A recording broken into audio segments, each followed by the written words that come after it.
Hola, buen día, ¿cómo estás? El día de ayer saqué el primer video, estoy releyendo a Ricardo Peter, el libro de Terapia de la Imperfección, y el día de hoy voy a hacer una pequeña reflexión sobre el capítulo 2, 3 y 4, y con esto se termina la primera parte del libro. La verdad bastante interesante, ¿no? Es increíble lo que uno olvida, hay muchas cosas que ya no recordaba yo, ¿no? Como es un poquito más de material, ahora sí tengo acá mis apuntes que voy a ir leyendo, ¿no? Aquí está el libro, ¿no? Por si no lo viste en el post que hice, ¿no? Este es el libro del que estoy hablando. Voy a releer todo el libro y al final haré algunas presentaciones, algún resumen, ahí les iré dando material, ¿no? Para pues asimilar y llevar a la práctica, ¿no? Que es un poquito la idea de todos estos videos. En el segundo capítulo, Ricardo Peter habla sobre la perfección y la define con 3 elementos. Dice que la perfección se define por una necesidad de estructurar, una inadecuación y una pérdida de autoorientación. ¿Sale? Entonces, la necesidad de estructurar, y aquí se diferencia del trastorno obsesivo compulsivo que platiqué la sesión pasada o en el video pasado. La necesidad de estructurar tiene que ver con el control. Al sentir que vivimos en una realidad imperfecta y que nosotros mismos somos inacabados e imperfectos, tenemos una ansia de perfección. Es decir, el control, la necesidad de poner estructura, control para evitar el error, lo imprevisible, el fracaso, nos da la sensación momentánea de que alcanzamos la perfección. Y de alguna manera yo diría que es como un mecanismo de defensa porque nos evade un poquito de asumir la responsabilidad del límite, ¿sí? Entonces, la inadecuación pues precisamente es esta incomodidad o esta sensación de no sentirte bien contigo mismo ni con la realidad en la que vives, ¿sí? Y por último, la autoorientación. Este es el concepto que creo más importante. Él lo menciona en los 3 capítulos, de hecho, así termina la primera parte. Y la autoorientación dice que es la orientación más profunda del ser de cada uno de nosotros. Hace referencia incluso a Víctor Frank y dice que Víctor Frank hizo una gran aportación en el sentido de la vida. ¿Sí? Cómo descubrir el sentido y cómo resignificar la vida, la voluntad de sentido, etc. Sin embargo, él dice que la autoorientación tiene más que ver con el sentido de la existencia. Es decir, y aquí creo que es sumamente existencial la descripción porque todos los existenciales hablan de que hemos sido arrojados al mundo y somos arrojados de una manera paradójica, ¿sí? Porque el ser humano nunca alcanza la perfección ni tiene la totalidad. Tenemos un deseo infinito de lo infinito, pero nunca lo conseguimos. Entonces nuestra existencia siempre es paradójica, inacabada. Y dice que esta autoorientación es precisamente esa orientación en este mundo complejo de arrojo, de inacabamiento y de defecto y de paradoja. Si no asumimos esa orientación inicial profunda, estamos condenados a caer en las redes del perfeccionismo.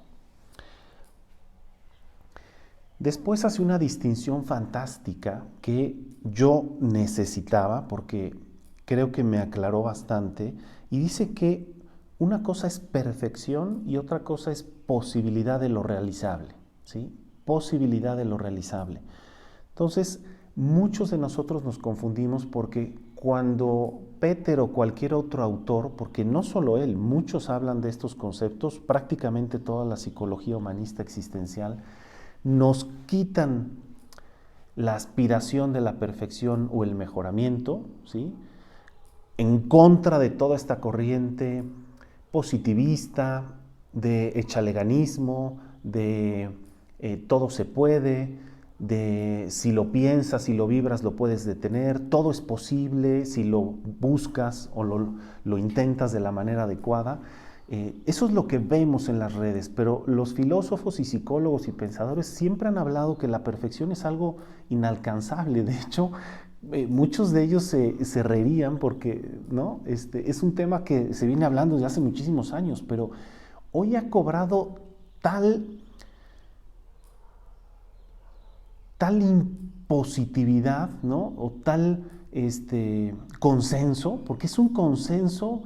El consenso de la positividad es unánime, es decir, creo que 1 o 2 de 1000 personas que hablamos en internet estamos haciendo conciencia sobre los peligros de la perfección y la positividad. Pero bueno, regresando, la posibilidad de lo realizable es lo que Maslow, Rogers, Ricardo Peter están proponiendo, es decir, no es renunciar a la realización o la posibilidad de hacer cosas o del mejoramiento. Ojo con esta palabra porque ya es confusa de por sí, pero la posibilidad de lo realizable es la posibilidad de lo humano. Entonces, si estamos circunscritos en la esfera de lo realizable, estamos en la esfera de lo humano. Si estamos en la esfera de lo perfecto, del mejoramiento infinito, de la máxima versión, del máximo potencial, estamos en la esfera de lo no humano, ¿sí? Así de simple. Y entonces, Peter tacha de rechazante, es decir, todo lo que es rechazante de lo humano es esa manía por arreglar la vida, la existencia, las cosas, arreglar el orden de la realidad misma y arreglarnos a nosotros mismos, ¿sí? Hay una frase de Salvador, un conferencista muy famoso de Al-Anon, que grita, ¿no? Hace una metáfora de que él sale gritando a la calle diciendo vidas que arreglar, ¿no? Entonces sabemos muchos, como yo me incluyo, y muchos psicólogos, terapeutas, facilitadores, trabajadores sociales, ya ni se diga coaches, gurús, ideólogos y demás, que andamos proponiendo, y ahí me meto yo en el paquete, porque creo que también los psicólogos, terapeutas y los profesionales de la salud lo estamos haciendo, andamos queriendo proponer el evangelio, ¿no?, de vidas que arreglar. Queremos evangelizar, ¿no?, y decir a todos que la vida, nuestras vidas se pueden arreglar. Entonces hay que tener mucho cuidado. Nuestras vidas se pueden humanizar, se pueden realizar en lo posible, pero mejorar, dice Peter, es una carrera perdida, y no solo perdida, va en contra de nuestra propia humanidad, que es lo más profundo y seguro y consistente que tenemos. Es decir, a lo único que tenemos, a lo único que podemos asirnos, sujetarnos en esta existencia tan compleja, es precisamente a la conciencia del límite, a la conciencia de lo inacabado, a la conciencia de lo humano. Devenir humano es para Peter precisamente consciente del límite. Entonces, si renunciamos a esto y todo el tiempo queremos arreglar nuestra vida y la de los demás, estamos rechazando precisamente lo que nos hace humanos en lo más profundo. Es decir, es como querer vivir una vida no humana, ¿sí? Jugar al juego de los dioses. Y bueno, en este sentido dice que la terapia de la imperfección es una perspectiva de la defectibilidad, ¿sí? Es un término ahí complejo, no nos dice mucho, pero perspectiva tiene que ver con orientación, es una postura, ¿sí? Yo en psicología humanista manejo mucho que es una actitud existencial, es una manera de pararte en el mundo y ver a los demás y verte a ti mismo, ¿sí? En psicología humanista decimos mucho que podemos rechazar el acto, ¿no? De hecho no lo dice la psicología humanista, también lo dice Kierkegaard, ¿no? Podemos ir en contra del pecado y rechazar el pecado, más no el pecador. Podemos ir en contra del acto, la conducta, más no de la persona o del ser. ¿Sí? Los seres humanos en lo profundo somos inevitablemente imperfectos, y la aceptación y la compasión son la base del éxito humano, si le pudiéramos llamar de alguna manera. Bueno, entonces, frase poderosa, si les gustan las frases poderosas. Perfeccionista es aquel que tiene ineptitud para la felicidad. Así de drástico, así de tajante es Peter, ¿no? Con este tema. Para él no hay perfección o perfeccionismo o aspiración de perfección que sea saludable, en ningún grado, ¿sale? Entonces, no deja siquiera abierta la puerta, ¿no?, al término perfección. Entonces, hay que acuñar otros términos, por ejemplo, posibilidad de lo realizable. Ese me encanta, porque yo podría decir, y de hecho mi hija me dice, papá, pero ¿por qué hablas tanto de negatividad si tú eres súper positivo? Sí, soy súper positivo en la posibilidad de lo realizable, ¿sale? La demanda que pasa a lo posible, entonces entramos en terreno peligroso, ¿sale? Y bueno, pues ahí está, capítulo 2, 3 y 4, ¿no? Se ve horrible aquí mi apunte, pero habla sobre la antropología del hombre, la antropología del límite, ¿sí? Realmente es muy corto lo que voy a mencionar, pero antropología habla qué es lo que nos hace ser humanos, ¿sí? La antropología del límite es la explicación de cómo el límite es lo que grava al hombre existencial, ¿sí? Este término de grava a mí me suena como impuesto, ¿no? El IVA, ¿no? Está grabado con IVA, ¿no? Quiere decir está etiquetado, marcado, con un impuesto, ¿no? Rinde un impuesto o paga un impuesto, pues así el hombre, nosotros por vivir pagamos el impuesto del límite, es decir, el límite grava al hombre existencial, de manera ontológica existencial, en la estructura y en el ejercicio. Para Peter, el límite es lo que enmarca la existencia desde el punto de vista ontológico, antropológico y existencial. Entonces, para Peter, revalorar el límite, es decir, recuperar el límite, es parte de la terapia de la imperfección, que es justamente lo que estamos haciendo. Cuando decimos que el límite es parte de la naturaleza humana, es condición humana y es devenir humano en sí mismo, estamos aceptando el límite como parte de la realidad. Dejamos de luchar, dejamos de estar en contra, de renegar contra lo inacabados que somos. Pero no solo eso, aquí Peter rescata el límite y dice que el límite es carencia, pero también es consistencia de lo que es. Híjoles, término complejo, pero creo que es muy importante porque el sabernos limitados y asumir nuestro propio límite en la vida, dice Peter que nos puede dar consistencia. En vez de dejarnos en un sentido de arrojo o indefección, asumir la propia indefección es el camino para dar sentido y orientación a nuestra vida. Es decir, sentir que podemos recuperar la alegría en este mundo inacabado o imperfecto, ¿sale? Y bueno, después de la antropología del límite, habla de la ética de la terapia de la imperfección. Y para él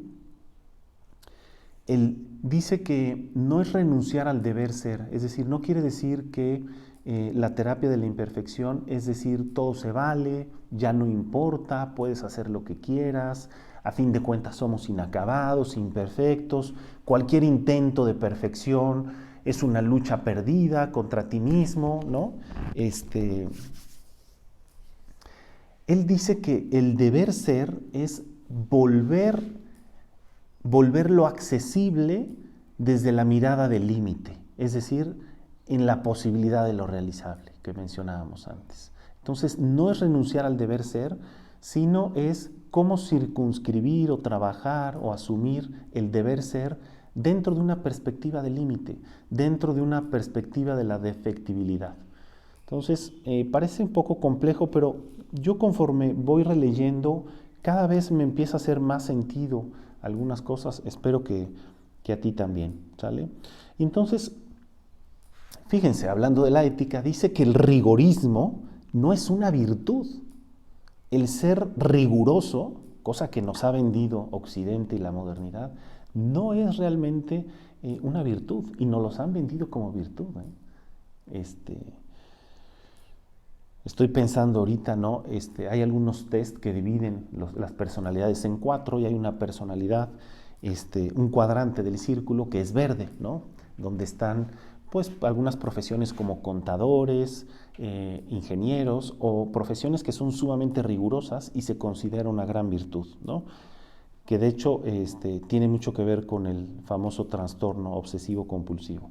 Pero bueno, dice que el rigorismo no es una virtud, la verdadera virtud es la aceptación, ¿sí? Entonces, pues aquí es donde yo tomo todo esto, ¿no?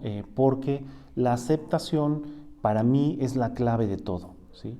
La aceptación se ha considerado como, de hecho aquí la anoté, ¿no? Como conformismo, como sumisión, como obediencia, ¿sí? Para la terapia de la imperfección y la psicología humanista, la aceptación es una virtud, es una manera de preservar lo humano y no solo preservar, sino trascender, ¿no? Nuestro camino de trascendencia es un camino de aceptación. Entonces, la aceptación, y con esto cierro este concepto, para Peter es una forma de superación, ¿sí? Entonces necesitamos revalorar y rescatar la aceptación, así como el límite, ¿no? A Peter le interesa mucho el límite, a mí me interesa la aceptación. No sé, a mí me hace más sentido hablar del tema de la perfección desde la aceptación. Creo que en términos prácticos del día a día, trabajar la aceptación como una forma de superación y como una virtud, ¿sí? Activa, no pasiva, creo que es la diferencia entre estos dos mundos, entre el mundo de la positividad excesiva y tóxica y el mundo de la aceptación, el límite, lo humano, el devenir, la compasión y un mundo mejor y la salud, por supuesto. Entonces, bueno, pues con esto me quedo. Para mí, aceptación es una forma de superación, no tiene nada que ver con ser sumiso, conformista, obediente, resignado, relativista, sino todo lo contrario, ¿sale? Y para terminar, gracias si te has quedado hasta el final, espero que te haya sido de interés. Te dejo esta frase de Ricardo Peter que dice: sin la aceptación de la indigencia no podemos vivir de manera verdaderamente beneficiosa y sana. Sin la aceptación de la indigencia no podemos vivir de manera verdaderamente beneficiosa y sana. De ahí la importancia de hablar de estos temas. Nos vemos en el próximo video.